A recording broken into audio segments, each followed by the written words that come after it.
मोक्षमार्गस्य नेतारं भेत्तारं कर्मभूभृतां ज्ञातारं विश्वतत्त्वानां वन्दे तद्गुणलब्धये. आचार्य उमास्वामी विरचित तत्वार्थ सूत्र मोक्षशास्त्र आपण बघतो. तर आपण 31 नंबर आणि 32 नंबर हे इथंपर्यंत आपलं झालं होतं. म्हणजे 32 नंबरचं सूत्र आपलं झालं होतं. तर 32 नंबरच्या सूत्रामध्ये काय सांगितलं होतं की 31 नंबरच्या सूत्रामध्ये जे 3 ज्ञान कशी आहेत तर मिथ्या ज्ञान म्हटली जातात. मतिज्ञान, श्रुतज्ञान, अवधिज्ञान हे सम्यक पण आहेत आणि मिथ्या पण आहेत. मग कुमती, कुश्रुत आणि कुअवधी ही 3 ज्ञानं कशी आहेत तर विपरीत पण असू शकतात. तर हे आपण बघितलं होतं. मग ह्याबद्दल 32 नंबरच्या श्लोकमध्ये काय सांगितलं होतं की ह्या विपरीत ज्ञानाच्या द्वारे आपण काय करतोय तर 3 प्रकाराने चुका करतोय. कुठले 3 सांगितले होते तर 3 प्रकारचे विपर्यास म्हटलं होतं त्याला. विपर्यास म्हणजे विपरीत मान्यता किंवा 3 प्रकाराने आपण ज्या गोष्टी जाणतोय तर त्या चुकीच्या जाणतोय किंवा जे आहे तसं जाणत नाही, जे नाही तसं जाणतोय, जे विद्यमान आहे त्याला अविद्यमान करतोय, जे अविद्यमान आहे त्याला विद्यमान करतोय. विद्यमान म्हणजे काय, ज्याचं अस्तित्व आहे तर त्याचं अस्तित्व जसं आहे तसं पण स्वीकारत नाही आणि त्याचं अस्तित्व जसं नाही तसं स्वीकारतोय. म्हणजे हे शरीर किंवा हे जीव ह्यांचं अस्तित्व कसं आहे तर जसं आहे तसं न जाणता ह्या दोघांच्या संयोगाला किंवा ह्या दोघांच्या एकत्रितपणाला आपण काय करतोय एक मानतोय आणि हे काय आहे तर विपरीत मान्यता आहे. मग ही विपरीत मान्यता आपण 3 प्रकाराने बघितली होती. एक कुठली, एक स्वरूप विपरीतता, दुसरी कारण विपरीतता आणि तिसरी भेदाभेद विपरीतता किंवा विपर्यास असं म्हटलेलं आहे. मग स्वरूप विपरीततामध्ये काय बघितलं होतं आपण? स्वरूप विपरीततामध्ये ज्या पदार्थाला जाणायचंय त्या स्वरूपाला वेगळंच मानणं, वेगळं जाणणं, हा याला स्वरूप विपरीतता. हा म्हणजे जे स्वरूप आहे तर ते स्वरूप न मानता जे स्वरूप नाही तर त्या स्वरूपाला आपण आपलं म्हणून मानतोय किंवा ते स्वरूप त्या वस्तूचं आहे असं आपण जाणतोय. ह्याचं उदाहरण काय आहे? कुठलंही उदाहरण द्या स्वरूप विपर्यासमध्ये. आपलं शरीराला मी मानणे. बरोबर. हा म्हणजे जीवाचं स्वरूप किंवा जीवाचे गुणधर्म काय आहेत, पुद्गलाचे गुणधर्म, पुद्गलाचं स्वरूप काय आहे किंवा त्यांचं वेगळं वेगळं स्वरूप काय आहे हे न जाणता तर त्या एकत्रित संयोगाला आपण काय म्हणतोय, हे म्हणजेच माझं अस्तित्व. म्हणजे दिसतंय तो ते माझं स्वरूप आहे किंवा मी रूपवाला, मी रसवाला, मी कसा आहे तर परद्रव्याच्या संयोगाने सुखी आहे, दुःखी आहे असं आपण काय करतोय परद्रव्याच्या अस्तित्वाला किंवा त्या अस्तित्वामुळे आपण स्वतःचं अस्तित्व किंवा स्वतःचं सुख दुःख मानतोय. तर हे काय आहे स्वरूप विपरीतता. आता कारण विपरीतता काय आहे?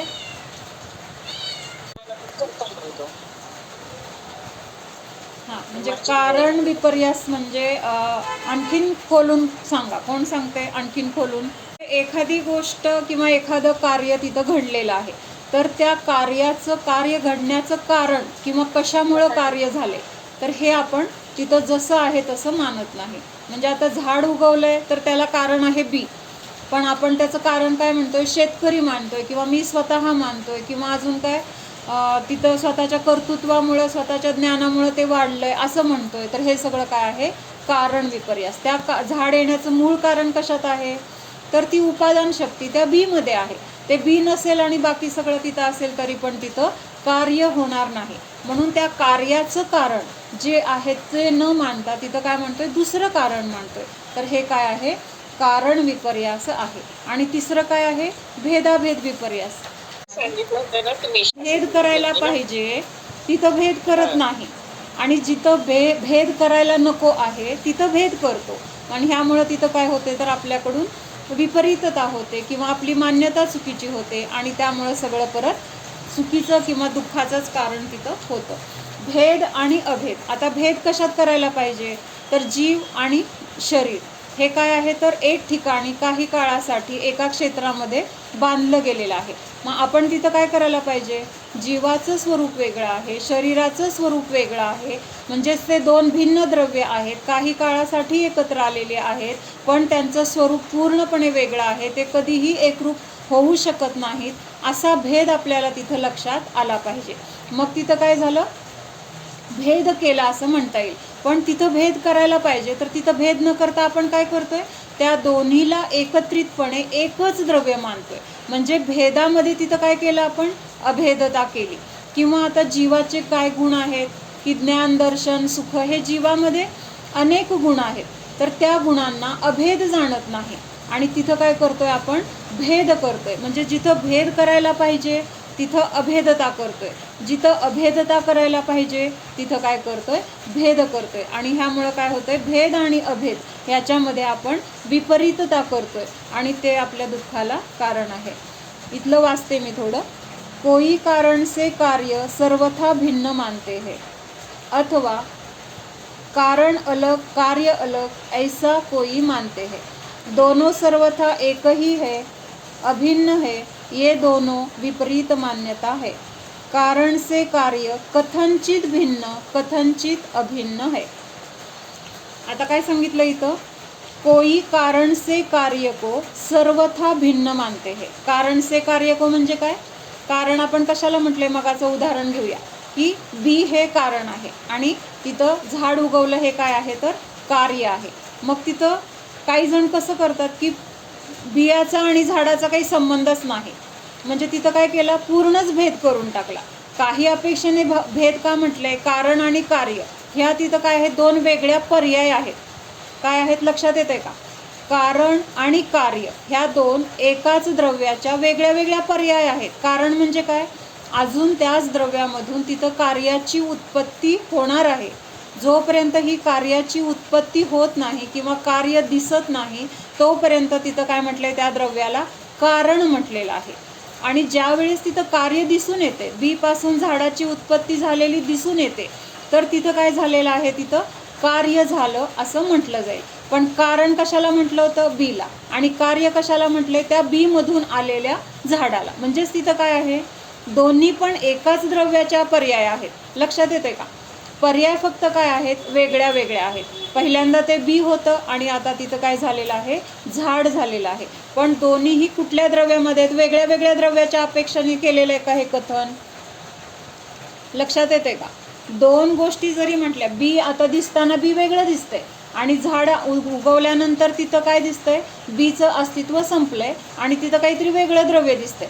पण जे काही तिथं द्रव्य दिसते, जे काही झाड दिसते, त्याचं मूळ कारण तर बी मध्येच होतं ना. म्हणजे तिथं कारण आणि कार्य ह्याच्यामध्ये काही जण काय करतात, सर्वथा भिन्नता मांडतात. म्हणजे त्या झाडाचा आणि बीचा संबंधच मानत नाहीत. बी नष्ट झालंय आणि झाड उगवलंय, ते वेगळं उत्पन्न झालंय. म्हणजे असं तिथं काय अभेद असायला पाहिजे, तर तिथं काय केलं, भेद केला. लक्षात येते का, अवघड वाटतंय. म्हणजे कारण आणि कार्य ह्या दोन पर्याय वेगळे आहेत, द्रव्य वेगळी नाही आहेत. बाळ होतं, त्या बाळाचा आता मोठा मुलगा झाला. आता लहान बाळाची अवस्था आता दिसते का, आता तिथं मोठी अवस्था दिसते. फक्त अवस्थेमध्ये बदल झालाय, पण त्या दोघांचं जीवद्रव्य कोण वेगळं वेगळं आहे का, जीव तर तोच आहे. जे छोट्या बाळामध्ये जीव होता, मोठा झाला तरी तोच जीव आहे, म्हातारा झाला तरी तोच जीव आहे. फक्त बाहेरच्या अवस्था बदललेल्या आहेत. पण अवस्था बदललेल्या असल्या तरी द्रव्य वेगळं आहे किंवा दुसऱ्या द्रव्यातून त्याची उत्पत्ती झाली असं नाही. तर कारण जे आहे तिथंच कार्य पण आहे, त्याच द्रव्यामध्ये कार्य आहे. म्हणून तिथं भेद न करता त्या दोन्हीचं कारण किंवा त्या दोन्ही पर्याय एकाच द्रव्यापासून उत्पन्न झाले आहेत असं न मानता त्याच्यामध्ये जर भेद केला तर तिथं काय झाला, भेदाभेद विपर्यास झाला. कारणापासून कार्य सर्वथा भिन्न. सर्वथा म्हणजे काय, हे द्रव्य वेगळं, बियाचं द्रव्य वेगळं आणि झाड उत्पन्न झालंय ते द्रव्य वेगळं, असं जर मानलं तर काय झालं, तिथं सर्वथा भेद झाला. आणि असं सर्वथा भेद जर मानला तर तो काय आहे, विपर्यास आहे. कारण काय आहे, काही अंशाने तिथं वेगळं दिसतंय. कुठल्या अपेक्षेने वेगळं दिसतंय, पर्याय अपेक्षेने. म्हणजे बी कुठल्या अवस्थेमध्ये होतं, तर ते छोटं असेल किंवा तिथं हिरवेपणा नसेल आणि आता त्याच्यातून झाड उत्पन्न झाल्यानंतर तिथं वेगळी पर्याय आहे. पण उत्पन्न झालेली पर्याय कशातून उत्पन्न झाली आहे? तर दोन्हीमध्ये द्रव्यदृष्टीने काय आहे? द्रव्यपणा समान आहे. मग हा समानपणा किंवा हे अभेदता न मानता तिथं पूर्ण बी वेगळं आणि झाड वेगळं, त्यांचा एकमेकाशी संबंध नाही असं सर्वथा भिन्न मानलं तर तिथं काय होणार आहे? विपर्यास होणार आहे. कारण से कार्य कथनचित भिन्न आहे. कथनचित म्हणजे कुठल्या अपेक्षेने घ्यायचं? पर्याय अपेक्षेने. सकाळी आपण आंघोळ करायच्या पूर्वी कसं असतो? आळशी वाटतो किंवा पारोसं वाटतं आणि नंतर आंघोळ केल्यानंतर कसं वाटतं? फ्रेश वाटतं. मग दोन्ही वेळेस आपण एकच आहोत, फक्त वरची स्वच्छता आणि अशुद्धता ह्या दोन गोष्टीत आता काय झालेलं आहे? बदल झालेला आहे. म्हणजे आळस नष्ट झाला आहे किंवा तिथं आपल्याला आता फ्रेश वाटतंय. म्हणजे ही पर्याय तिथं काय झालेली आहे? पहिली पर्याय अशुद्ध पर्याय नष्ट होऊन तिथं शुद्ध पर्याय झालेले आहे किंवा स्वच्छ पर्याय आलेले आहे. पण दोन्ही पर्यायामध्ये आपण तेच आहोत की नाही? आपण वेगळे नाही आहे. पण ते आंघोळ करण्यापूर्वीचा जीव वेगळा होता, आंघोळ केल्यानंतरचा जीव वेगळा आहे असं जर मानलं तर तिथं काय होणार आहे? हा भेदाभेद विपर्यास येणार आहे. आणखीन एक उदाहरण दिलंय. कणिक हे कारण आहे, दशमी हे कार्य आहे. मग आता कणिक आता दिसत नाहीये, म्हणजे कणकेचा नाश झाला म्हणजे कणिक सर्वथा नष्ट झाली आहे का? कणिक ह्या पर्यायाचा नाश झालाय, पण तिथं कणिक दशमीच्या रूपाने पर्याय बदलून तिथं त्याचं अस्तित्व आहे, त्या द्रव्याचं अस्तित्व तिथं आहे. पण कणिक वेगळीच आहे, दशमी वेगळीच आहे असं जर पूर्णतः तिथं आपण जर भेद केला किंवा त्याचं द्रव्य एकच मानलं नाही तर तिथं काय होणार आहे? भेदाभेद विपर्यास होणार आहे. कणकीमुळे दशमी झाली म्हणून आता कणिक राहिली नाही, पण दशमीमध्ये कणकेचा अंश, कणकेचं द्रव्य आहे. आता रूप बदललेलं आहे म्हणून कथनचित भेद सांगितला. म्हणजे पर्याय बदलली, ह्या अपेक्षेने तिथं भेद आहे, पण द्रव्य अपेक्षेने अभेदता आहे. ही अभेदता आपल्या लक्षात आली पाहिजे. पण मिथ्यादृष्टी कसंही मानतो.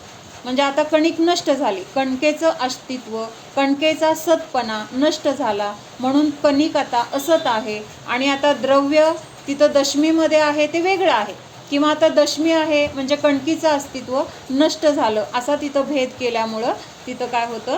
तर ज्ञान मिथ्या, श्रद्धान मिथ्या असं तिथं काय होतं? तर विपर्यास होतो. स्वयंपाक केला असे सम्यक दृष्टी म्हणतो, पण अंतरंगामध्ये अभिप्राय काय आहे? मी त्या स्वयंपाक करताना त्या क्रियांना जाणले, त्याच्या योग्यतेने स्वयंपाक झाला, मी त्याचा करता नाही. आता वरती आपण एकाच द्रव्यामध्ये भेद केला होता, म्हणजे पर्याय दोन दिसल्या म्हणून तिथं काय केला? द्रव्य एक असून सुद्धा भेद पर्याय रूपाने काय म्हटलं? हे पहिली पर्याय नष्ट झाली म्हणजे द्रव्य नष्ट झालं आणि आताची पर्याय उत्पन्न झाली ते द्रव्य वेगळं आहे असं भेद केला होता. आता अभेदता कशी करतो? की आता स्वयंपाक केला, मग स्वयंपाक कशामध्ये कार्य झालेलं आहे? कार्य कशामध्ये झालेलं आहे? परद्रव्यामध्ये झालेलं आहे, कणकीमध्ये झालेलं आहे, डाळीमध्ये, भातामध्ये, भाजीमध्ये, जे काही द्रव्य आहे तर त्याच्यामध्ये तिथं परिवर्तन झालेलं आहे. आपण काय म्हणतो? मी केला म्हणजे त्या द्रव्याला आणि स्वतःला तिथं अभेद करतो. अभेद केलं कसं म्हटलेलं आहे? जर आपण स्वयंपाक केला तर आपल्याच द्रव्यापासून तो स्वयंपाक व्हायला पाहिजे. आपल्या द्रव्यामध्ये काय बदल झालाय का? बदल कशामध्ये झालाय? परद्रव्यामध्ये झालाय. आणि आपण काय म्हणतो? मी केला म्हणून तिथं काय आहे? इथं भेद असताना तिथं अभेद करतोय, स्वतःला कर्तृत्व घेतोय, म्हणजे आपणच त्याचा करता, आपणच ती क्रिया करणारा, असं सगळा मिथ्या अभिप्राय आहे. म्हणजेच तिथं दोन वेगळी द्रव्य आहेत, जीव द्रव्य वेगळं आहे, स्वयंपाक झालेलं द्रव्य वेगळं आहे. ह्या दोन द्रव्यामध्ये तिथं काय केली? अभेदता केली. अभेदता केल्यामुळे तिथं काय झालं? खरं आहे का ते मानणं? आपण केलं असं म्हणणं खरं आहे का? धर्माच्या दृष्टीने किंवा निश्चय दृष्टीने व्यवहाराने बोलताना म्हटलं जाईल, पण ज्ञानी काय करतोय? ते करत असताना किंवा त्या क्रिया होत असताना सुद्धा त्याचं कर्तृत्व स्वतःला न घेता मी ते फक्त जाणलं, त्याच्या योग्यतेने ते झालं असं जाणतो. आणि त्यामुळं तिथं काय आहे? तिथं जे काही घडलं तर त्याचं तिथं त्याला कर्तृत्व नसल्यामुळं त्याच्याबद्दल तिथं इष्टानिष्ट भाव नाही. इष्टानिष्ट भाव नाही म्हणजे काय आहे? जे झालं ते चांगलं झालं म्हणून स्वतःला तिथं अहमपणा नाही, किंवा काही चुकलं असेल तर त्याच्याबद्दल तिथं त्याला खंत म्हणजे कशा दृष्टीने, हां आता झालंय, होणार होतं तसं झालेलं आहे, आपण प्रयत्न करायचं म्हणजे शेवटी त्या द्रव्यामध्येच होणार आहे, पण आपले तसे भाव होतात की मला असं करायचंय, हे भाव आपल्यामध्ये झाले, त्यावेळेस त्या द्रव्याची तशी होण्याची योग्यता होती, तसं परिणमन त्या द्रव्यामध्ये झालंय आणि ह्या दोन्ही गोष्टीला आपण काय आहे फक्त जाणलेलं आहे आणि त्यामुळं तिथं कर्ताबुद्धी येत नाही. व्यवहारात असं म्हणतो आपण की मी असं म्हणलं पण माझा अभिप्राय असा नव्हता, म्हणजे काहीतरी बोलताना कधी कधी आपण एखादी गोष्ट बोलतो आणि ती गोष्ट समोरच्या माणसाला चुकीच्या दृष्टीने बघितल्यामुळं कदाचित त्याचं गैरसमज होतो किंवा तिथं त्याला वाईट वाटतं किंवा त्याचा काहीतरी चुकीचा अर्थ घेतला जातो. मग त्यावेळेस आपण काय तिथं क्लिअर करतो, नाही मला असं म्हणायचं नव्हतं, माझा अभिप्राय असा नव्हता. म्हणजे आपण बोलायचं असतं एक आणि तिथं समजलं जातं वेगळं. म्हणजे व्यवहारात बोलतो तसं प्रत्यक्षात असत नाही. म्हणून जरी स्वयंपाक मी केला असं म्हटलं तरी मान्यतेमध्ये अभिप्रायामध्ये काय फरक आहे, सम्यक दृष्टीच्या आणि मिथ्यादृष्टीच्या. मिथ्यादृष्टी काय म्हणतो, मी केलं, माझ्यामुळं झालं, मी नसतं तर हे झालं नसतं. पण ज्ञानीला असं वाटत नाही, तर ती तशी योग्यताच तशी होती आणि तिथं मी काय आहे तर निमित्त रूपाने आहे किंवा मी फक्त जाणणारा आहे. ह्याच्यासाठी आपण उदाहरण बघितलं होतं.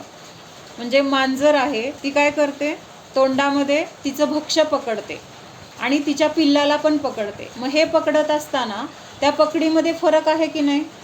पिल्लाला पकडताना अद्दर पकडते, त्याला कुठं दुखलं नाही पाहिजे, त्याला कुठं इजा नाही झाली पाहिजे, असं तिथं तिचा भाव आहे. आणि तेच तिचं भक्ष्य पकडताना असं त्याला म्हणजे गच्च पकडलेलं आहे की ते मेलं तरी तिला त्याचं काही फरक नाही आहे किंवा त्याला दुखलं असेल, त्याला काहीतरी त्रास होईल, हा तिथं विचार नाही आहे. तर उलट त्याला काय आहे, खाण्याचा विचार आहे. म्हणजे तिथं त्यामुळं त्याला जिवंत ठेवण्याचा तिथं म्हणजे विषयच नाही. म्हणून तिथं काय म्हटलेलं आहे की पकड़ पकड़ में फेर है, बिल्ली मुंह से चूहे को भी पकड़ती है, अपने बच्चे को भी पकड़ती है, लेकिन पकड़ पकड़ में फेर है, एक को खाना चाहती है और एक को जीवित रखना चाहती है.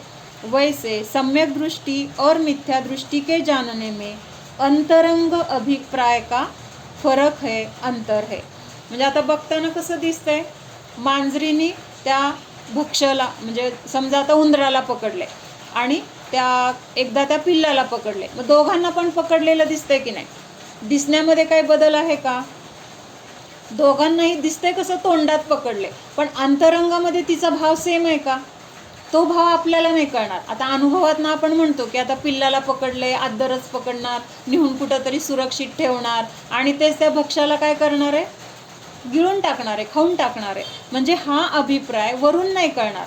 तसं मिथ्यादृष्टीची पण क्रिया दिसते आणि सम्यक दृष्टीची पण क्रिया दिसते. करताना दोघं पण वाटतायत की ह्यानी पण स्वयंपाक केलाय, त्यांनी पण स्वयंपाक केलाय, म्हणताना पण दोघं म्हणतील की मी आज ही भाजी केली, तो म्हणेल मी आज ही भाजी केली. पण अंतरंगामध्ये काय अभिप्राय आहे, मिथ्यादृष्टीला अहमपणा आहे, मी केलं असा कर्तृत्व भाव आहे आणि तेच सम्यक दृष्टीला काय भाव आहे, मी फक्त जाणलं, मी याचा करता नाही. त्यामुळं कुणी म्हटलं त्याला की बाबा खूप सुंदर झाले, तर तिथं त्याला काय वाटणार नाही की बाबा हां मी किती छान, मला सगळं येतं, असं नाही वाटणार. त्याला काय वाटणार, मी नाहीच केलं, मग त्याचं कर्तृत्व मला कशाला, त्याचा मोठेपणा मला कशाला. म्हणजे त्या कौतुकाने तो स्वतःला मोठं मानणार नाही.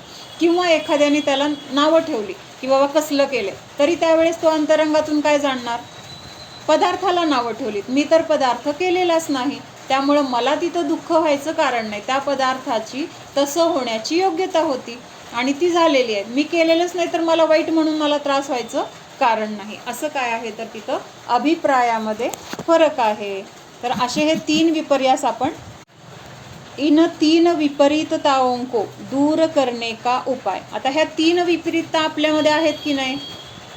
अभेदामध्ये भेद करतोय, भेदामध्ये अभेदता करतोय, शरीर आणि जीवाला एक करतोय, त्याच्यासाठी आपण जे आपलं नाही त्याला पण अभेद करतोय. हे माझं माझं म्हणतोय म्हणजे काय करतोय, इतकं त्याच्याशी आपण जोडलं गेलेलं आहोत, इतकं त्याच्याशी एकरूप झालेले आहोत की बाहेरच्या गोष्टीला काय झालं तरी आपल्याला दुखतं की नाही. नवीन आपली साडी आहे आणि आपण इस्त्री करायला लागलो आणि जळली, आता काय होतंय, आपल्याला पोळल्यासारखं दुःख होतंय, कदाचित आपल्याला पोळल्यावर पण एवढं दुःख होणार नाही, एवढं ती साडी जळल्यावर दुःख होतंय.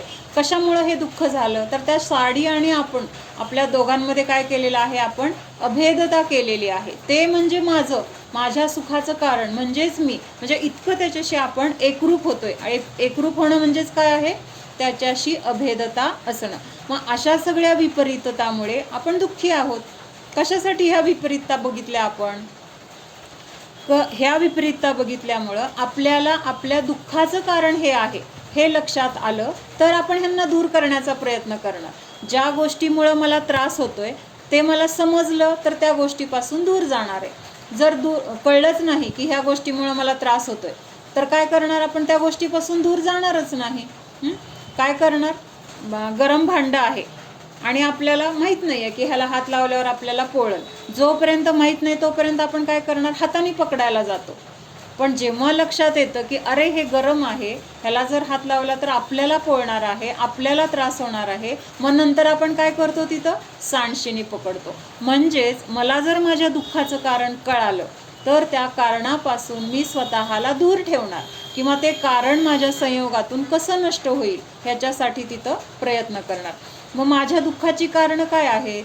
तर ह्या सगळ्या 3 विपर्यासाच्या द्वारे आपण काय करतोय? स्वतःला परत परत दुःखामध्ये टाकतोय. भेदाभेद, स्वरूप आणि कारण विपर्यास. मग ह्यांना काय करायचं आता आपल्याला? ह्याच्यामुळे दुःखी आहोत. पहिल्यांदा हा निर्णय आपण केला का? की ही जी कारणं आपण बघितली किंवा हे जे 3 आपण विपर्यास बघितले तर त्याच्यामुळं आपण काय आहोत? ह्या संसारामध्ये आहोत. एक स्वरूप विपर्यास बघितला तर तेवढा एका विपर्यासामुळे पण आपल्याला लक्षात येतंय की आपलं स्वरूप जसं आहे तसं नाही जाणल्यामुळं अनादी काळापासून आपण ह्या संसारामध्ये फिरत आहोत. आपल्या ह्या दुःखाला किंवा चतुर्गती भ्रमणाला कारण काय आहे? एक स्वरूप विपर्यास पहिलं कारण आहे. कारण आपलं स्वरूपच आपल्याला माहीत नाहीये आणि परद्रव्याच्या स्वरूपाला आपलं अस्तित्व, आपलं स्वरूप मानतोय. मग ही मान्यता जोपर्यंत दूर होत नाही तोपर्यंत आपण सुखी होणारच नाही. म्हणून ही मान्यता दूर करायची. मग आपल्याला पहिल्यांदा निर्णय तर झाला की कशामुळे दुःखी आहोत? ह्या विपरीततेमुळे दुःखी आहोत. मग आता ह्या विपरीतता दूर कशा करायच्या? तर त्याचे उपाय आता इथं सांगितले. सच्चे धर्म की यह परिपाटी है की पहले जीव सम्यक्त्व प्रकट करता है. म्हणजे खऱ्या धर्माला सुरुवात होते. कधी होते धर्माला सुरुवात? आपण लहानपणापासून मंदिरात जातोय, लहानपणापासून बघतोय की सगळे पूजा कशा करायच्या, त्यांच्याबरोबर पूजा करतोय, दान देतोय किंवा आपण तीर्थयात्रेला जातोय. हे सगळं आपण केलंय. ह्या जन्मात पण केलंय, मागच्या अनेक जन्मामध्ये पण केलेलं आहे. मग आपल्या धर्माला सुरुवात झाली आहे का? धर्माला सुरुवात झाली असं कधी म्हणणार? की ज्या वेळेस आपल्याला सम्यक्त्व प्राप्त झालं. म्हणजे आपण 7 तत्व बघताना आपण हे बघितलं होतं की जेव्हा संवर होणार आहे त्या संवर झाला की तिथपासून धर्माला सुरुवात झाली असं म्हटलं जातं. मग आत्तापर्यंत आपण काय केलंय? आश्रवबंध निर्जरा पण झाली आहे. पण ती निर्जरा कशी झाली आहे? अकाम निर्जरा झाली आहे. म्हणजे कर्माची स्थिती संपली. आता ते कर्म उद्याला येऊन फळ देऊन निघून जाते आणि जाताना काय करतंय? नवीन कर्म तिथं बांधलं जाते. मग त्या निर्जरेला काही अर्थ नाही. आता एक खड्डा आहे, तो खड्डा भरायचा आहे. मग तो खड्डा कसा भरायचा? मग दुसरीकडे खड्डा केला, त्यातली माती उचलली आणि ह्या खड्ड्यात भरली. मग खड्डा पूर्ण झाला का? खड्डा भरला गेला का? एक भरला तरी तिथं दुसरा करून ठेवलाय ना, मग तो पण भरायचा आहे आता. म्हणजे हे काय करतो? एक खड्डा भरण्यासाठी दुसरा खड्डा, त्याला भरण्यासाठी तिसरा खड्डा, असं आपण अनादी काळापासून करत आलेलो आहोत. पण धर्म कधी म्हणणार आहे की ज्या वेळेस आपण कर्म असं निर्जरा करायला सुरुवात होईल की पुढचं कर्म बांधलं जाणार नाही. काय होणार आहे? संवरमध्ये काय होणार आहे? नवीन कर्म बंध न होता उलट तिथं काय होणार आहे? पहिलं कर्म निर्जरा होऊन जाईल आणि पुढचं नवीन कर्म यायचं थांबेल. असं जेव्हा होईल तिथं आपल्या खऱ्या धर्माला सुरुवात झाली किंवा धर्म आपल्या जीवनामध्ये आता सुरू झाला असं आपण असं आपल्याला म्हटलं जाईल किंवा मोक्षमार्ग आपला सुरू झाला असं म्हटलं जाईल. मग आत्तापर्यंत आपण जे जे काही केलं, धर्माचं काय केलं? हे फक्त शुभक्रिया केल्या. म्हणजे शुभक्रिया केल्या म्हणजे धर्म नाही. तर धर्म संवर म्हणजे काय आहे? संवर सुरू झाला म्हणजे आपला धर्म सुरू झाला किंवा मोक्षमार्ग सुरू झाला. मग संवर काय आहे? कसला भाव आहे संवर म्हणजे? संवर कसला भाव? येणारे कर्माला थांबवतो ना. हा बरोबर आहे की. हा ते बघितलं की. मग आता त्याला कसला भाव म्हटलंय? कर्म यायचं थांबलं. मग कसला भाव झाला तिथं? आपण आपल्या आत्म्याला जाणलं, त्यावेळेस तिथं काय झालं? नवीन कर्म आलं नाही, नवीन कर्मबंध झाला नाही. मग भाव कुठला आहे तो? एकूण 3 भाव आहेत की नाही? शुभ, अशुभ आणि शुद्ध. मग संवर म्हणजे कुठला भाव आहे? शुद्ध भाव आहे.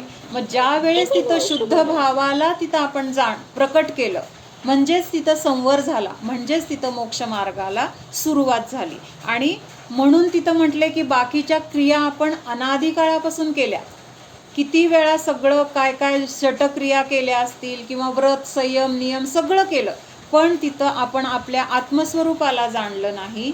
तिथं जीव आणि पुद्गल किंवा जीव आणि बाकीची द्रव्य यांच्यामध्ये भेद केला नाही. आणि त्यामुळं तिथं काय झालं? आजपर्यंत धर्माला सुरुवात झाली नाही. म्हणून इथं वाक्य काय दिले? सच्चे धर्म की यह परिपाटी. परिपाटी म्हणजे काय? एक पद्धत आहे. खऱ्या धर्माला म्हणजे धर्म कधी म्हटला जाईल खरा धर्म?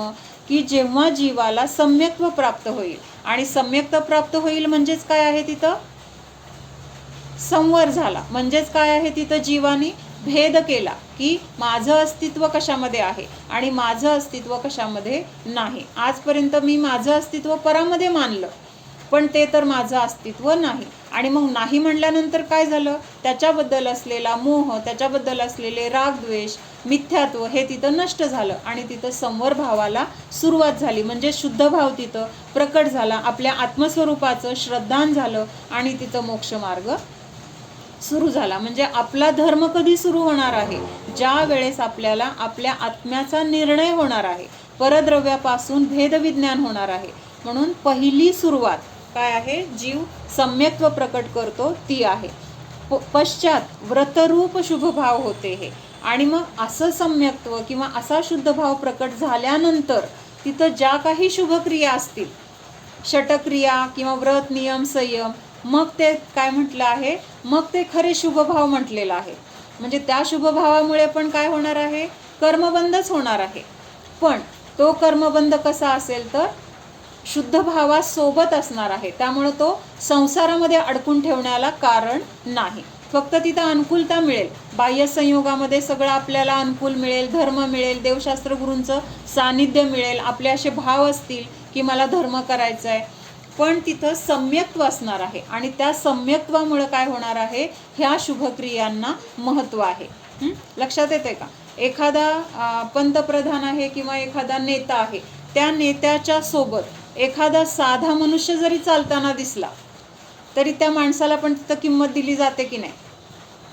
किंमत दिली जाते. कशामुळे किंमत आहे? तो एकटा माणूस असेल तर त्याला कोण विचारणार पण नाही, पण त्या नेत्याच्या सोबत समजा तो आपल्या घरी आला तर त्याचं पण आपण आदरातिथ्य करणार आहोत, त्याला पण आपण किंमत तशीच दिली जाणार आहे. मग ती किंमत कुणामुळे आहे?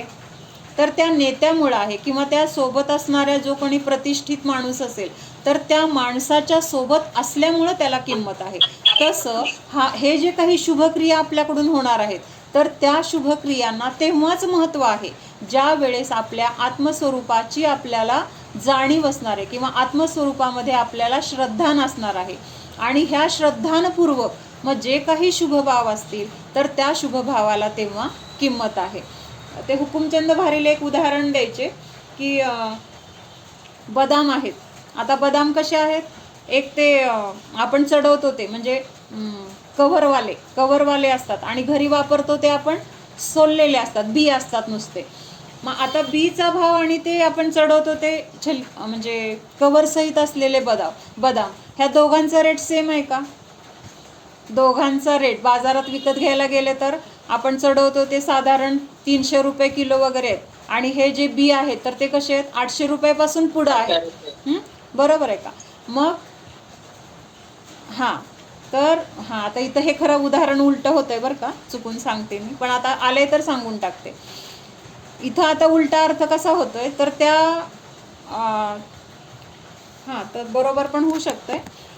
तर त्या बीला किंमत कशामुळे आहे, ते वरती जे कवर आहेत तर त्याच्यामुळं त्याला जी काही थोडीफार किंमत मिळते 400-300 रुपये किलो, तेच जर बदाम फोडून त्याचं वरचं कवर विकायला गेलं किंवा ते घ्यायला गेलं तर त्याला कोणी किंमत देईल का? त्याच्या आतमध्ये असलेल्या बीला किंमत आहे, पण त्याच्यावरती जे काही कवर आहे तर त्या कवरला किंमत कशामुळे आहे, ते बदाम त्याच्या आत आहेत म्हणून त्याला किंमत आहे. लक्षात येते का? ते वरचं कवर जर फोडलं आणि ते फोडून जर कवर ते विकायला ठेवलं तर आपण त्याला 300 रुपये किंमत देणार का? केळाचं उदाहरण घेऊ शकतो. हां, केळाचं पण घेऊ शकतो. बरोबर आहे. म्हणजे आता केळ आहे, आपण केळं आणली, आणताना कशी आणली केळं? टर्पल सहित आणली का टर्पल रहित आणली? कशी आणली? सकट. त्याच्याशिवाय आपण आणूच शकणार नाही. जर कुणी सुट्टी काढून ठेवली तर आपण घेणार पण नाही. म्हणजे आणताना आपल्याला कशी पाहिजेत केळं? अगदी व्यवस्थित, म्हणजे वरचं त्याचं हे निघालेलं असलं, नुसतं कवर थोडंसं निघालेलं असलं तरी आपण ते घेणार नाही. म्हणजे व्यवस्थित पॅक असलेलीच केळं आणणार. पण घरी आणल्यानंतर आपण महत्त्व कशाला देतो? टर्पलाला देतो का आतमध्ये असलेल्या गरला देतो? म्हणजे जोपर्यंत ते गर सहित आहे तोपर्यंत त्या सालीला पण काय आहे, किंमत आहे. पण एकदा त्याच्यामधलं खाल्लं केळ, केळ खाल्ल्यानंतर वरची साल आपण ठेवतो का? त्याला पण आपण 50 रुपये डझननी देऊन आणलेलं आहे, कशाला आता टाकून द्यायचं असं म्हणून ठेवतो का? तसं ह्या शुभ भावाला किंमत तेव्हाच आहे जेव्हा तिथं शुद्ध भाव आहे. जर शुद्ध भाव नसेल तर ते शुभ भाव कसे आहेत? टर्पलीप्रमाणे किंवा त्या सालीप्रमाणे आहेत. त्यातलं बी काढल्यानंतर जसं त्या बदामाच्या वरच्या कवरला किंमत नाही किंवा केळ खाल्ल्यानंतर त्या सालीला किंमत नाही, तसं नुसता शुभ भाव असेल तर त्या शुभ भावाला पण किंमत नाही. तिथं शुद्ध भावासहित असेल तर त्या शुभ भावाला पण शुभ भाव म्हटलेला आहे, होत आहे. मग हे सम्यक्त्व कधी होतं? स्व आणि पर ह्याचं आपल्याला नुसतं ज्ञान नाही तर तिथं श्रद्धान पाहिजे. ज्ञान तर आत्ता आपल्याला आहे की मेल्यानंतर शरीर वेगळं होतंय, जीव निघून जातोय, म्हणजे दोन गोष्टी वेगळ्या आहेत, हे ज्ञान तर आपल्याला आहे. पण तसं श्रद्धान नाही आहे. ते श्रद्धान जर झालं तर आत्ता ह्या अवस्थेमध्ये पण आपल्याला ह्या शरीराचं, 5 इंद्रियांच्या विषयाचं किंवा ह्या सगळ्या परिग्रहाचं, संयोगाचं आपल्याला तिथं ममत्व वाटणार नाही. म्हणून तिथं ज्ञान असलं तरी त्याच्यापेक्षा श्रद्धान असणं गरजेचं आहे. सम्यक्त्व स्व और पर का श्रद्धान होने पर होता है, तथा वह श्रद्धान द्रव्यानुयोग अध्यात्म शास्त्रों का अभ्यास करने से होता है. इसलिए पहले जीव को द्रव्यानुयोग के अनुसार श्रद्धा करके सम्यक दृष्टि होना चाहिए और फिर स्वयं चरणानुयोग के अनुसार सच्चे व्रतादि धारण करके व्रती होना चाहिए. काय सांगितलंय? आपल्याला स्व आणि पर असं भेदविज्ञान करायचे किंवा आपल्या स्वरूपाचं श्रद्धान करायचे, तर ते श्रद्धान होण्यासाठी द्रव्यानुयोगाचा अभ्यास करायला सांगितले. 4 अनुयोग कुठले आहेत? प्रथमानुयोग, कर्णानुयोग. हां, तर आपण महत्त्व कशाला देतो? धर्माला सुरुवात करायची म्हटलं की पहिल्यांदा नियम, संयम, व्रत घेतलं तर धर्म सुरू झाला असं आपल्याला वाटतं. एकासन उपवास केले तर आपला धर्म सुरू झाला असं वाटतं. म्हणजे आपण महत्त्व कशाला देतो? कुठल्या अनुयोगाला देतो?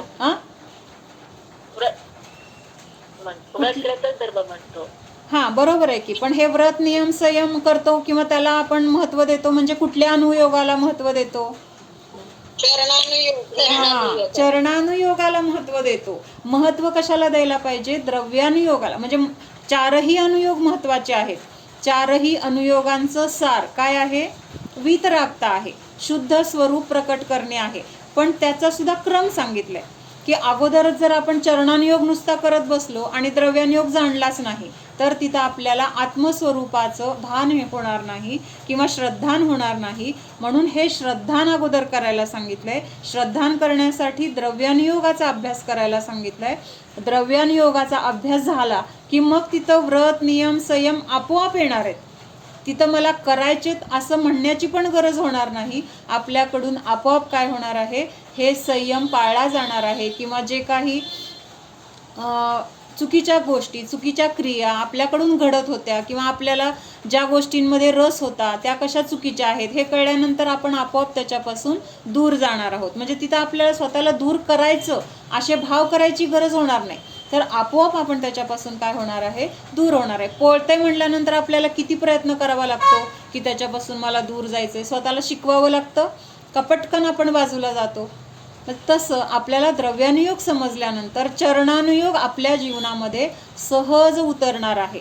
तिथं आपल्याला मग ते व्रत करायचंय, एकासन करायचंय, उपवास करायचंय, आता कसं करायचं, केला पाहिजे, सगळेजण करतात, होत नाहीत, खायची इच्छा होते तरी पण केला पाहिजे, असं जुलूम राहणार नाही, बळजबरी राहणार नाही किंवा स्वतःवर बंधन घातलं जाणार नाही, सहज होणार आहे. मी अनशन स्वरूपी आहे, खाणे हा माझा स्वभावच नाही. जीवाला जगण्यासाठी अन्नाची, खाण्याची, पिण्याची किंवा ह्या सगळ्या परिग्रहाची गरजच नाही. हे तत्व आपल्याला पक्क झाल्यामुळं तिथं बाहेरच्या गोष्टींमध्ये आपलं अस्तित्व किंवा त्याच्यामुळं माझं जीवन हा आपला कन्सेप्टच तिथं काय होणार आहे, नष्ट होणार आहे. आणि तिथं स्वतःच्या अस्तित्वाचं स्वरूप कळल्यामुळं बाहेरच्या गोष्टींमध्ये आपल्याला रस राहणार नाही किंवा त्या मिळाल्या नाही मिळाल्या तर त्याच्यामध्ये सुखदुःखाचा अनुभव आपल्याला होणार नाही किंवा तसं आपल्याकडून केलं जाणार नाही. म्हणून सांगितलं की द्रव्यानुयोग जेव्हा आपल्या जीवनामध्ये प्रकट होतो, द्रव्यानुयोग म्हणजे काय, 4 अनुयोगामध्ये द्रव्यानुयोगामध्ये काय सांगितलेलं आहे, वितरागता म्हणजे समता भाव, ना इष्ट ना अनिष्ट, ना चांगलं ना वाईट. मग प्रथमानुयोग आपल्याला असं वितरागतेकडं कसं नेतो, त्याच्यामध्ये 63 शलाका पुरुष आहेत, बरोबर आहे. हां, की बाबा हे त्यांच्या जीवनामध्ये किती कसले कसले कठीण प्रसंग आले, किती मुनींवर उपसर्ग झाले, परिशह झाले, म्हणजेच हे सगळं काय आहे तर कसं परिणाम केलेले आहेत, त्या परिणामांच्या द्वारे त्यांना असं कर्मबंध झाला होता आणि त्याचं फळ त्यांना असं भोगावं लागलं. म्हणजेच त्या पापापासून आपण विरक्त होतो की नाही, म्हणजे समोरच्या माणसाला पोळलेलं बघून आपण सावध होतो की नाही, अरे तसं केल्यावर पोळतंय बरं का, मग मला नाही पोळून घ्यायचं. मग ते पाप केल्यानंतर जर असं दुःख भोगावं लागतंय तर ते पापच नको, असं त्या प्रथमानुयोगाच्या कथांमधून आपण स्वतःला त्या पापापासून आपोआप म्हणजे आपली विरक्ती होते. म्हणजे प्रथमानुयोगाने आपल्याला कुठं नेलं, मग ह्या रागद्वेषाच्या अतीत म्हणजेच वितरागतेकडे नेलं.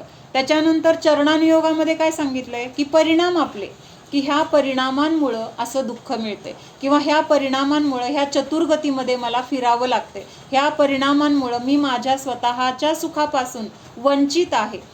मग हे परद्रव्याचे जे काही परिणाम माझ्याकडून होत आहेत म्हणजेच रागद्वेष होत आहेत, तर ते रागद्वेषच माझ्या दुःखाला किंवा ह्या बंधनाला कारणीभूत आहेत. मग अशा परिणामांपासून तो जीव कसा होतो, विरक्त होतो, म्हणजे आत्मस्वरूपामध्ये लीन होतो. विरक्त होतो म्हणजे काय तर स्वतःच्या स्वरूपामध्ये राहिलं की आपोआप रागद्वेषांची तिथं काय झाली, निवृत्ती झाली आणि मग तिथं आपल्याकडे आपण वितरागतेकडे गेलो. मग तसंच द्रव्यानुयोगामध्ये पण काय सांगितलंय की बाबा हे वरचं कवर वेगळं आहे आणि आतमध्ये जे काही द्रव्य आहे ते वेगळं आहे. म्हणजे कवर म्हणजे द्रव्य नाही, द्रव्य म्हणजे कवर नाही. म्हणजे हे शरीर काय आहे तर ह्या जीवाच्या वरती एक कवर आले, आवरण आलेलं आहे. मग हे शरीर म्हणजे जीव नाही, हे आपल्याला कुठं सांगितलंय, द्रव्यानुयोगामध्ये सांगितले. म्हणजे तिथं भेद केलाय.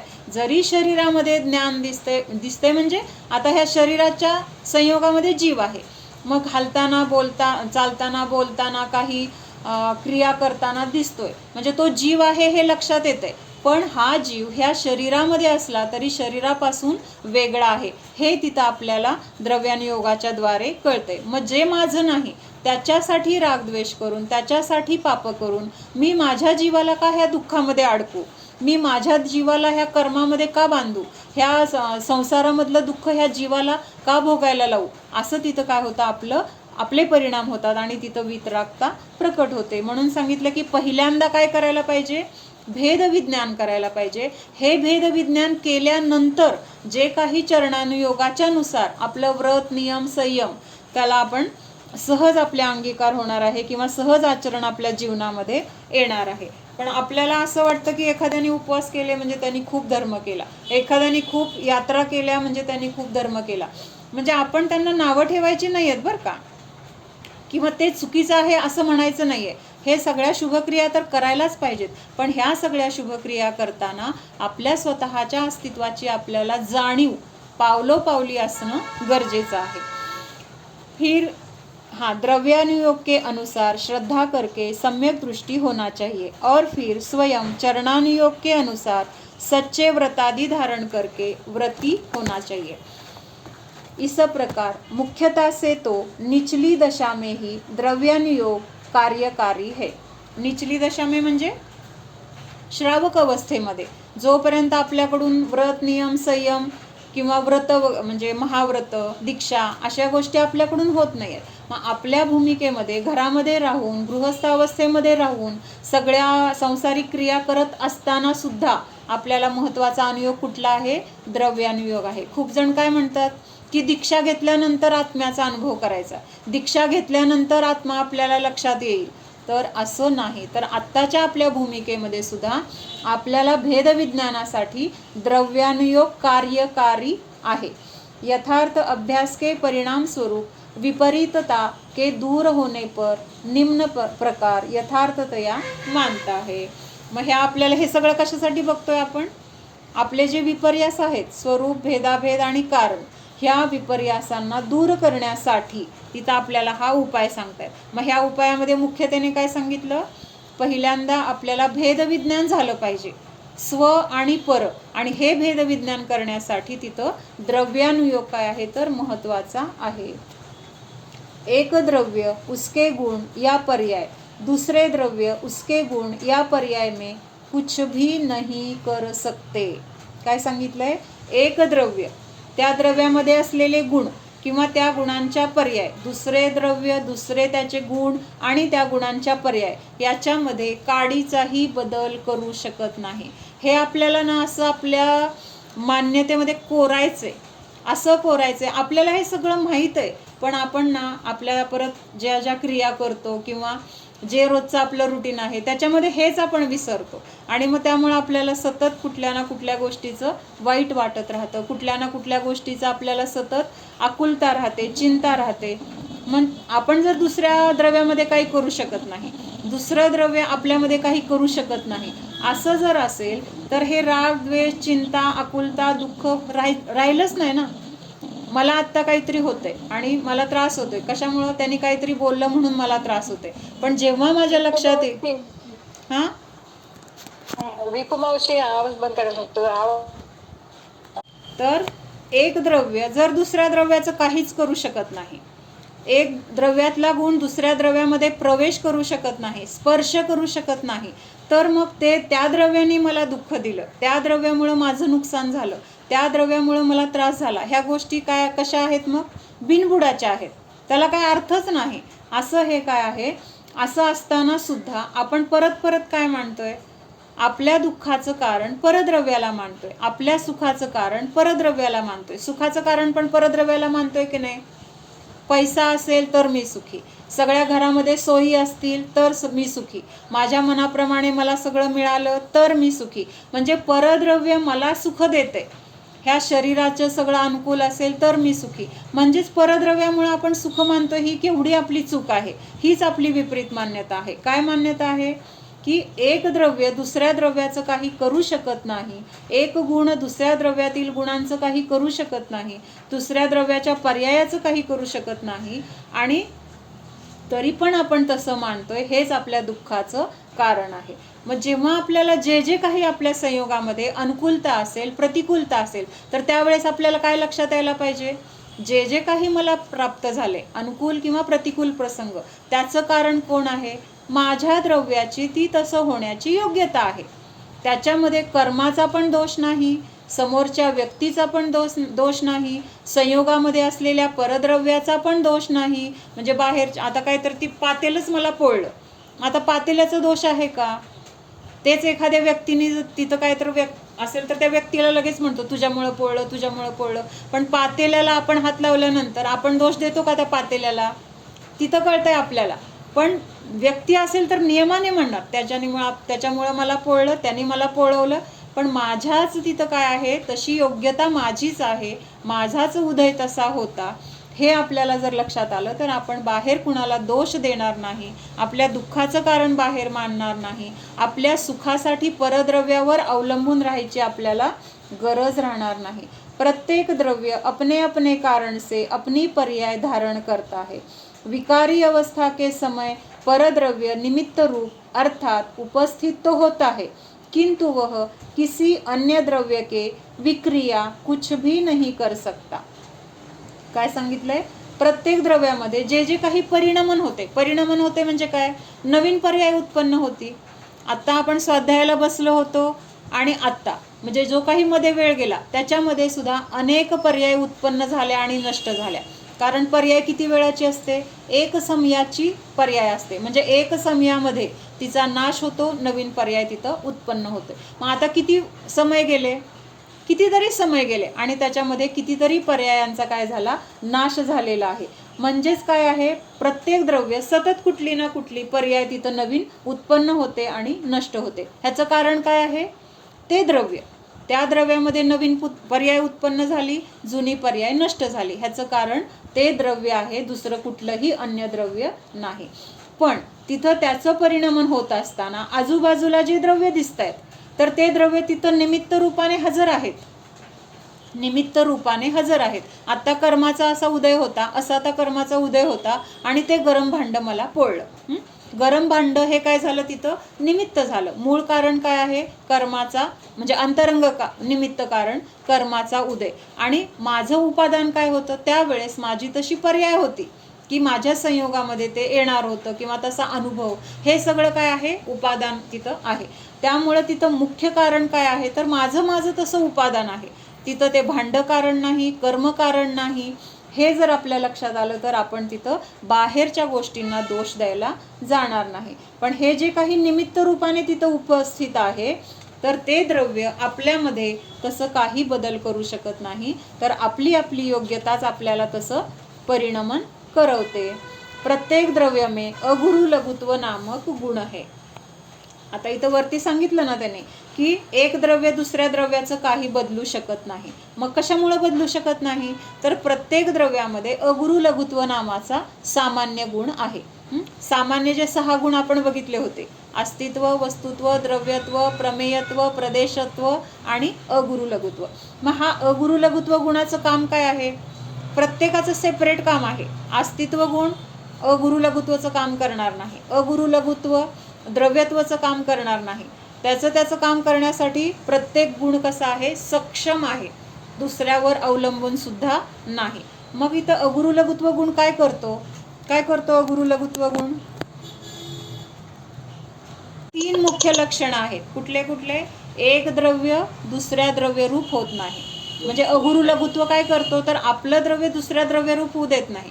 त्यातला जो गुण आहे तो गुण दुसऱ्या गुणरूप होत नाही. म्हणजे दुसऱ्या द्रव्यातल्या पण नाही, आपल्याच द्रव्यामध्ये अनेक गुण आहेत. ज्ञान, दर्शन, शक्ती हे अनंत जे गुण आहेत तर तो गुण सुद्धा एक गुण दुसऱ्या गुणरूप होत नाही.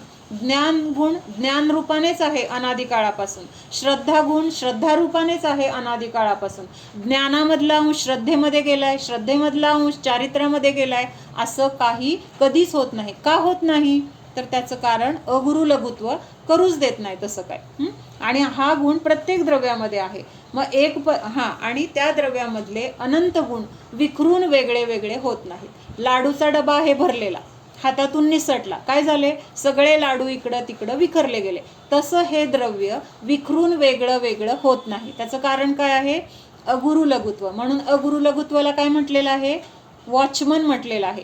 आपल्या द्रव्याची तो रक्षा करतो. बाहेरचं काही आत येऊ देत नाही आणि आतलं काही बाहेर पण जाऊ देत नाही. म्हणजेच जरी हा जीव ह्या शरीरामध्ये आहे तरी शरीरातला स्पर्श गुण थोडासा जीवामध्ये आलाय का? जीवामधला ज्ञान गुण थोडासा शरीरामध्ये आलाय का? मनुष्य मेल्यानंतर जीव तर निघून गेला पण त्यातला थोडंसं ज्ञान गुण त्या शरीरामध्ये राहिलाय, असं होतंय का? अजिबात नाही. जेवढं काही त्या जीवाचं स्वरूप आहे पूर्णच्या पूर्ण स्वरूप त्या जीवाच्या सोबत राहते. म्हणजे त्याच्यामध्ये विखरून वेगळेपणा होणार नाही किंवा दुसऱ्या द्रव्यामध्ये ते जाणार नाही, दुसऱ्या द्रव्यातले गुण आपल्यामध्ये येणार नाहीत. मग ह्याच्यावरून आपल्याला म्हणजे एवढं एक महत्व आहे ना एका गुणाचं, एका तत्वाचं. हा अगुरु लघुत्व गुण जरी समजला तरी माझं घर एवढं सुरक्षित आहे की माझ्या घरामध्ये बाहेरचं कोणी येऊ शकत नाही. म्हणजे आपलं द्रव्य म्हणजे आपलं घर आणि अगुरु लघुत्व हा त्या घराचा कोण आहे? वॉचमन आहे. आणि तो असा वॉचमन आहे, इतका सक्षम आहे की किती जरी बाहेर काही सगळं जग एकत्र येऊन जरी घरात प्रवेश करायचा म्हटलं तरी सुद्धा तिथं तो अगुरु लघुत्व गुण कोणालाही आतमध्ये येऊ देणार नाही. मग असं त्याचं कार्य असताना कोणी येऊन माझं नुकसान करेल, कोणी येऊन माझं काही चोरी करेल, कोणी येऊन मला दुःख देईल, असं होईल का? मग ह्या अगुरु लघुत्व गुणावर आपला विश्वास पाहिजे की माझा अगुरु लघुत्व गुण माझ्यामध्ये आहे, तो असं सुरक्षित मला ठेवतोय की बाहेरचं कुठलंही द्रव्य मला दुःखी करू शकत नाही, मला मारू शकत नाही, माझं काही नुकसान करू शकत नाही. एक द्रव्य के गुण या पर्याय उस द्रव्य से पृथक नहीं हो सकते. इस प्रकार जो अपने क्षेत्र से अलग नहीं हो सकते और परद्रव्य में नहीं जा सकते, तब फिर वे उसका क्या कर सकते हैं? कुछ भी नहीं कर सकते. लक्षात येते का? खूप छान आहे हे, सोपं आहे, सगळ्यांना लक्षात येते ना? एक गुण एक द्रव्य गुण या पर्याय दूसरे द्रव्य के पर्याय में कारण नहीं हो सकते.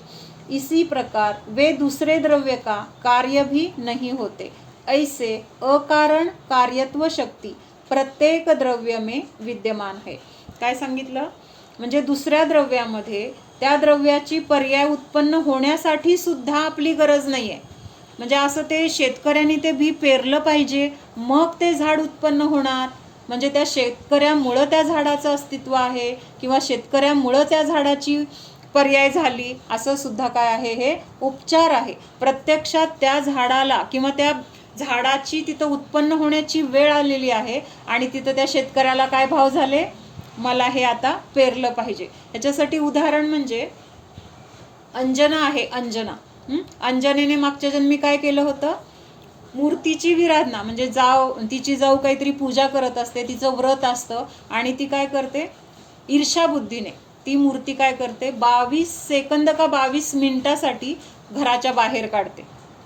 मूर्तीला कुठं काढले तिने? घराच्या बाहेर. आणि योगायोगाने तिथं आरिका आहाराला आलेत आणि त्यांना ती मूर्ती दिसली आणि त्यांनी काय केलं? लगेच अंतराय केला, कारण भगवंतांवर आज उपसर्ग झालाय, भगवंतांना घराच्या बाहेर काढले. केवढं मोठा उपसर्ग आहे, लक्षात येते का? म्हणजे केवढं भगवंतांचं 3 लोकाचे नाथ आहेत. आपण कोण आहोत? एक क्षुल्लक संसारी, आणि आपण त्यांना बाहेर काढतोय. म्हणजे केवढं मोठं तिथं भगवंतांची विराधना. म्हणून तिथं अम्मांनी काय केलं? तिथं लगेच अंतराय करून तिला समजून सांगितलं, तू केवढी मोठी चूक करते वगैरे. आणि तिला पण तिची चूक लक्षात आली आणि आतमध्ये मूर्ती नेली. ह्याला किती? एक 22 मिनिटं गेले असतील. त्याच्यासाठी तिला अंजनेच्या भावामध्ये काय झालेलं आहे? 22 वर्ष तिच्या नवऱ्यापासून तिचा वियोग झालेला आहे. म्हणजे लग्न झालं, राजघराण्यात आहे, राजवाड्यात राहते, पण तिचा नवरा तिच्याकडे ढुंकून बघत नाहीये. आणि हे केवढं मोठं तिला दुःख आहे. सगळं वैभव आहे पण नवराच किंमत देत नाहीये आणि त्याचं तिला भयंकर दुःख. किती वर्ष सहन केलं तिने? 22 वर्ष. म्हणजे परिणाम 22 मिनिटं तिचे तसे झाले होते. मूर्ती बाहेर काढली किंवा तिथं मूळ उद्देश काय होता तिचा? जावेला त्रास द्यायचा. पण त्रास दिला कुणाला तिने?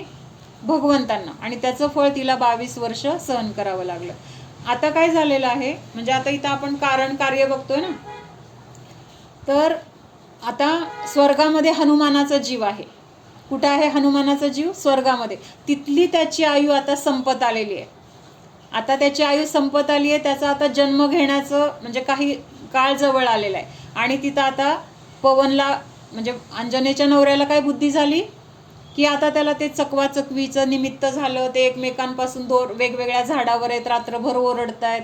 मग त्यांनी विचारलं का ओरडतायत? मग मित्रांनी सांगितलं की त्यांचा विरह झाला आणि सकाळपर्यंत त्यांना आता एकमेकाबद्दलची काळजी लागली. मग त्याला विचार येतो की बाबा हे पक्षी असून एवढं एकमेकांचा विचार करतायत, मी तर मनुष्य आहे आणि मी माझ्या बायकोला 22 वर्ष एकदाही ढुंकूनही तिचा विचार केला नाही किंवा तिची विचारपूस केली नाही. आणि त्या पश्चातापामध्ये तो तिथं जातो. कुठं जातो? अंजनेच्या महालामध्ये. आता तिचा महाल वेगळा आहे.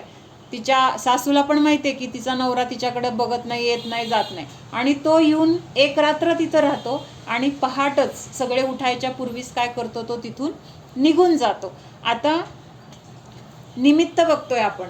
म्हणजे हनुमानाला जन्म घेण्याची वेळ आली होती आणि ते निमित्त म्हणजे त्याला तिथं जन्म घेण्यासाठी निमित्त काय झालं? तिथं ते चकवा चकवींचा तिथं विरह, त्यांचं ओरडणं, ह्याच्या मनामध्ये भाव होणं, म्हणजे आपोआप त्याला तिथं जाण्याचं काय झाले, भाव झाले. म्हणजे हे सगळं काय आहे, निमित्त आहे. म्हणजे प्रत्येक एक कार्य घडत असताना तिथं अनेक निमित्त आहेत आणि ते निमित्तांचं पण त्यांचं त्यांच्या स्वरूपामध्ये कार्य चाललेलं आहे. लक्षात येते का प्राजक्ता? हा, म्हणजे आता तिथं हनुमानाचा तिथं गर्भामध्ये येण्याची वेळ झालेली आहे, तर तिथं पवनला काय झालं, तसे भाव झाले. म्हणजे तिथं कोण कुणाचं काय करत नाहीये, ॲटोमॅटिक तशी व्यवस्था आहे. पण ते निमित्त काय होतं, तिथं ॲटोमॅटिक हजर होतं. आणि म्हणून इथं काय सांगितलंय, अकारण कार्यत्व शक्ती, म्हणजे त्याची तशी योग्यता आहे आणि त्यावेळेस तिथं अशी सगळी निमित्त काय होत आहेत, हजर होत आहेत. आणि ते निमित्त पण हजर होत आहेत ती आपल्या अपेक्षेने किंवा हनुमानाच्या अपेक्षेने. तिथं पवनला तसे भाव झाले, पवन निमित्त झाला. पण पवनची उपादान शक्ती पण काय होती, त्यावेळेस त्या अंजनेच्या महालामध्ये येणार हे त्याचं स्वतःचं पण उपादान होतं. म्हणजे प्रत्येक द्रव्याकडे आपण स्वतंत्र दृष्टीने पाहिलं तर प्रत्येक द्रव्य उपादान पण आहे आणि दुसऱ्यासाठी निमित्त पण आहे. असं म्हणजे एक द्रव्य दुसऱ्यासाठी निमित्त आहे, स्वतःचं उपादान, जे उपादान आहे ते दुसऱ्यासाठी निमित्त आहे. अशा दोन्ही गोष्टीने आपण विचार करतो. म्हणून इथं अकारण कार्यत्व शक्ती प्रत्येक द्रव्य में विद्यमान आहे. म्हणजे आपल्यामध्ये जे जे काही परिणमन होणार आहे तर ते कसं आहे, अकारण आहे. अकारण म्हणजे काय, ते घडण्यासाठी तिथं परद्रव्याची गरज नाही, परद्रव्याने येऊन तिथं काय मदत करण्याची गरज नाही. तर हे कार्य होण्याची त्या द्रव्याची सहज शक्ती. अकारण कशाला म्हटलेलं आहे, सहजता. म्हणजे तिथं परद्रव्यावर अवलंबून राहायची गरज नाही, परद्रव्यामुळे ते कार्य झालं अशी म्हणण्याची गरज नाही. तर त्या कार्यामध्ये तसं होण्याची काय आहे, तर योग्यता आहे. आणि म्हणून त्याला काय म्हटलेलं आहे, अकारण. आता उदाहरण आपण असं म्हणतो ना, साखर गोड आहे. का गोड आहे, साखर गोड आहे, का गोड आहे, त्याचा गुण आहे ना तो. हा, अकारण म्हटलंय, गुण आहे, बरोबर आहे. म्हणजे साखरेचा स्वभाव गोडी आहे, हा, तो त्याचा स्वभावच आहे. मग तो स्वभाव तसा का आहे, त्याला काही कारण आहे का? ठीक आहे, साखर गोडी आहे, गोड आहे, त्याचा तो गुण आहे गोडी हा. पण का गोडी आहे, का गुण आहे तो, त्याचा स्वभाव आहे तो. म्हणजे तिथं काही कारण नाही आहे. का आहे ह्याला तिथं उत्तर नाही. जीवामध्ये ज्ञान का आहे, त्याला काय कारण नाही आहे, तो स्वभाव आहे जीवाचा. म्हणून तिथं काय म्हटलेलं आहे, अकारण आहे. जीवामध्ये ज्ञान का आहे, अकारण आहे, सहज आहे, तो त्याचा स्वभाव आहे, त्याला काहीही कारण नाही. लक्षात येते का? जीवामध्ये स्पर्शगुण हे शरीरामध्ये किंवा पुद्गलामध्ये स्पर्शगुण का आहे, तर ते अकारण आहे, त्याला काही कारण नाही आहे. म्हणून ही शक्ती, अकारण कार्यत्व शक्ती प्रत्येक द्रव्यामध्ये आहे आणि त्यामुळं तिथं त्या द्रव्याचं कार्य करण्यासाठी दुसऱ्या द्रव्याची गरज नाही. इस प्रकार समज लेने पर कारण विपरीतता दूर हो जाती है. माझ्यामध्ये ज्ञान गुण आहे, त्या ज्ञान गुणासाठी, त्या ज्ञान गुणाला टिकवण्यासाठी मला बाहेरची कुणाची गरज नाही आहे. अनादि अनंत असा हा माझा ज्ञान स्वरूप स्वभाव कायम आहे, अकारण आहे. आणि ही शक्तीच काय आहे, तर माझ्या स्वरूपामध्ये आहे. हे जर जाणलं तर मला ज्ञान होण्यासाठी बाहेरच्या कुणाची गरज आहे, कुणीतरी मला शिकवलं तर मला ज्ञान होतंय असं नाही. आता आपल्याला समजा एक पुस्तक आपण वाचल्यानंतर जे काही आपल्याला ज्ञान झालं तर ते ज्ञान त्या पुस्तकाने दिलं का आपल्याला?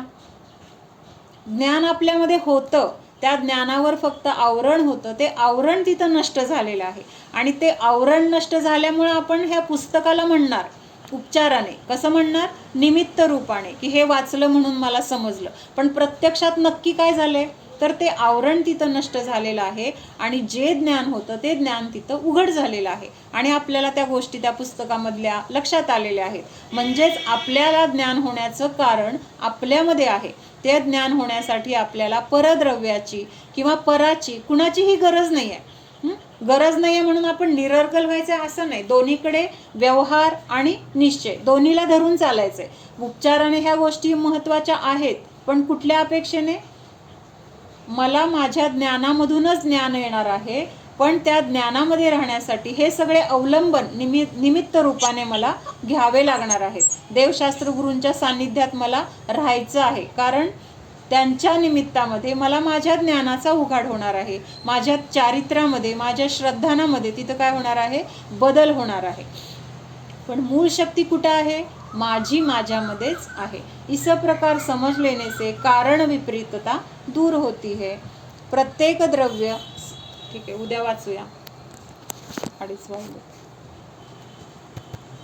एखादी गोष्ट तुझ्याकडून चांगली झाली, तुला ती गोष्ट करण्याचे भाव झाले, हा कर्माचा उदय आहे. म्हणजे तो सुद्धा काय आहे, कर्माचा उदय, पण आपल्यापासून वेगळा आहे. आता त्याच्यामध्ये जे भाव झाले ते क्रिया करण्यासाठी तू प्रयत्न केला आणि ती गोष्ट घडली. मग ती गोष्ट चांगली झाली तर ती गोष्ट तशीच होणार होती, ही त्या गोष्टीचं जे काही कार्य झालंय ही त्याची योग्यता. म्हणजे समजा आता तू मोतीचूर केला, तुझ्या मनात भाव आले मोतीचूर करायचा आहे, तू केला, पण त्या पिठाचं पण तशी योग्यता होती की ती मोतीचूर रूपाने परिवर्तन होण्याची योग्यता आली होती आणि तुला भाव झाले. मग असं तिथं काय झालं, तुझा विचार आले, हे निमित्त झालं. तुझ्याकडून तशी हालचाल झाली, ही क्रिया झाली. तुझ्या मनामध्ये फक्त भाव आले, जीवाच्या दृष्टीने तू फक्त भाव केले. बाकीच्या जी काही हालचाल झाली ती पुद्गलाची झाली आहे. म्हणजे तुझ्या शरीराची झाली ती पण पुद्गलाची, त्या द्रव्यामध्ये पिठामध्ये झाली ती त्याची उपादान शक्तीने तिथं ते कार्य झाले. मग आता मोतीचूर चांगला झाला तर त्याची चांगली होण्याची योग्यता होती. तसं तुझ्याकडून काय झालंय, क्रिया झाल्यात, म्हणजे हालचाल झालेत, बरोबर पाक घेतला गेलाय, बरोबर प्रमाण घेतलं गेलंय, बरोबर वेळेला ओतलं गेलंय, बरोबर वेळेला ते काढलं गेलंय, वड्या व्यवस्थित तू काढल्या आहेत. म्हणजे हे सगळं काय आहे, ॲटोमॅटिक तुझ्याकडून तसं झालं. का झालं तर त्या पिठाची तसं होण्याची योग्यता होती. मग हे जर तुझ्या लक्षात आलं, तुझ्या हे पण लक्षात आलं त्या मोतीचूरची योग्यता तशी होती झालाय, ह्या शरीराची हालचाल अशी होणार होती, म्हणजे त्यावेळेस तू किचनजवळ उभारणार आहे, तू पातेलं घेणार आहे, साखर मोजून घेणार आहे, सगळं हलवणार आहे, गॅस करून वर वगैरे वगैरे, ताटं ओतली वगैरे सगळं, हे त्या शरीराची क्रिया झाली, हे पण तू जाणलं. आणि ते भाव माझ्या मनात आले, ते कर्माच्या उदयामध्ये आले, हे पण तू जाणलं. म्हणजे एका वेळेस किती द्रव्यांची स्वतंत्रता आहे बघ, त्या मोतीचूरच्या पिठाची किंवा मोतीचूरची, त्या भांड्यांची, किंवा तुझ्या शरीराच्या हालचाली झाल्या त्याची, आणि तुझ्यामध्ये मनामध्ये भाव आले त्याची, आणि त्या भावांना तू जाणलं. भाव सुद्धा कर्माचे उदयच आहेत. तुला मोतीचूर करण्याचा भाव आला, हे सुद्धा काय आहे, कर्माच्या उदयामध्ये तुला तसा भाव आलाय. आपोआप येत नाहीये भाव, म्हणजे तू करत नाहीये आपोआप. म्हणजे काय, तुझ्या जीवामध्ये तसं भाव करण्याची किंवा भाव होण्याची शक्ती नाहीये, तर ती कर्माच्या उदयामध्ये भाव आलेले आहेत. आणि त्या भावाच्या निमित्तात हे सगळ्या पुढच्या सगळ्या काय झालेल्या आहेत, क्रिया घडलेल्या आहेत. आणि हे जर सगळी प्रत्येक द्रव्याची स्वतंत्रता आपण जाणली तर आपण काय केलं, मग शरीराची क्रिया केली, त्या भांड्याची केली, मोतीचूरची केली का, काय कशाचं काय केलं. प्रत्येक द्रव्य स्वतंत्र आहे, प्रत्येक द्रव्यातला प्रत्येक गुण स्वतंत्र आहे, त्याची प्रत्येक पर्याय स्वतंत्र आहे. मग त्या हरभऱ्याच्या डाळीचं पीठ झालं, ही पण पर्याय.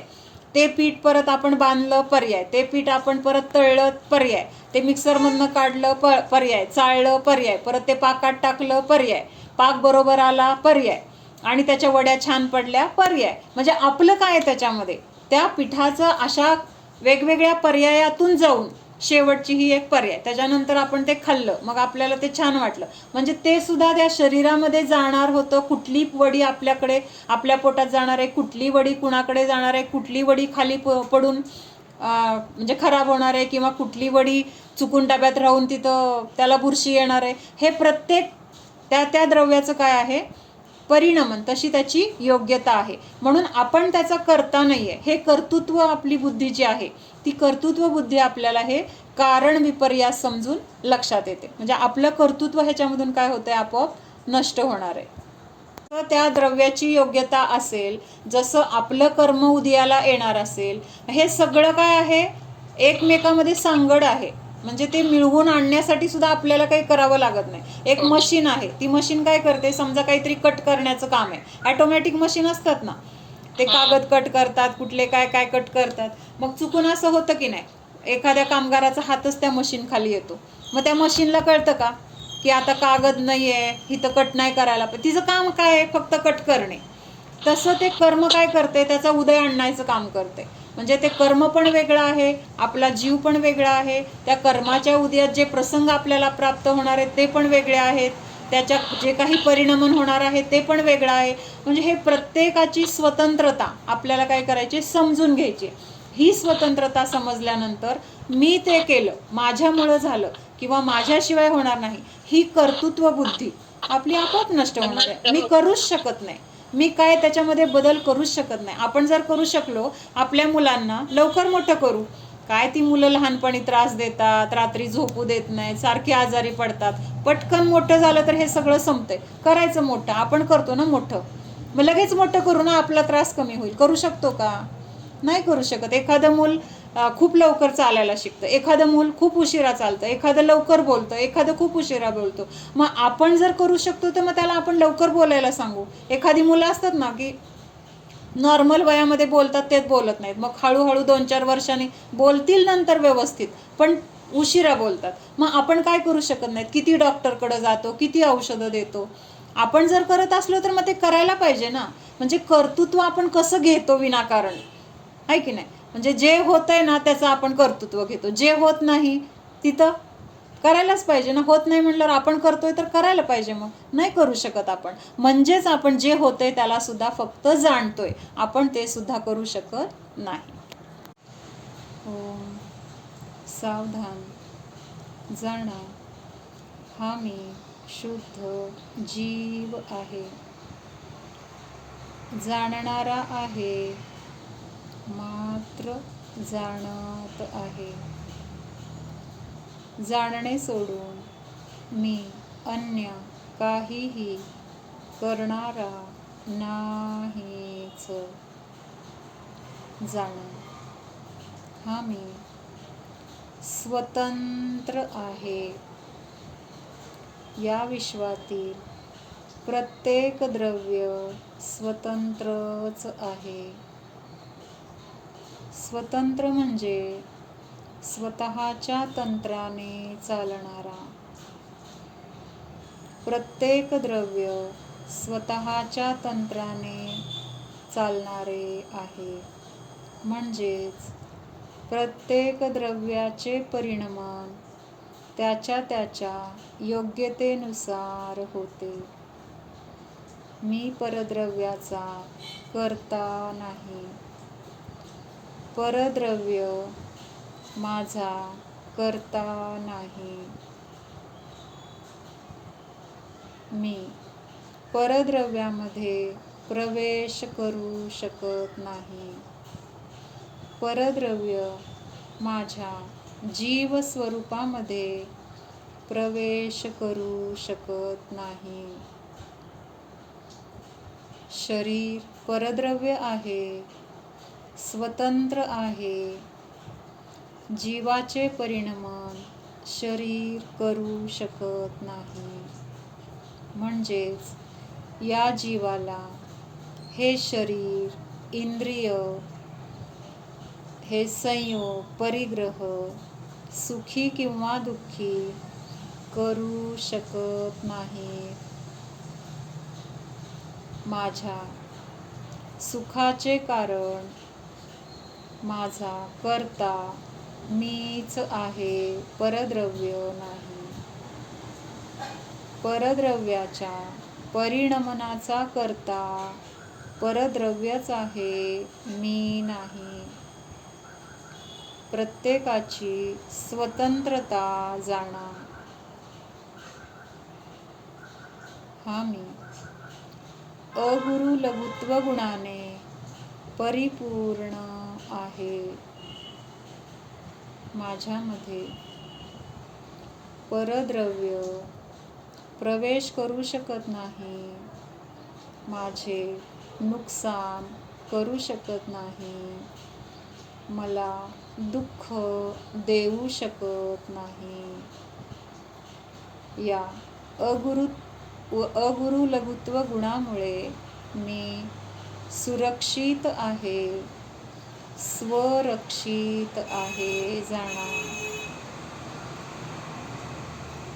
अगुरु लघुत्व गुणामुळे मी निर्भय आहे, कारण मला कोणी दुःख देऊच शकत नाही. कारण विपर्यास संपला.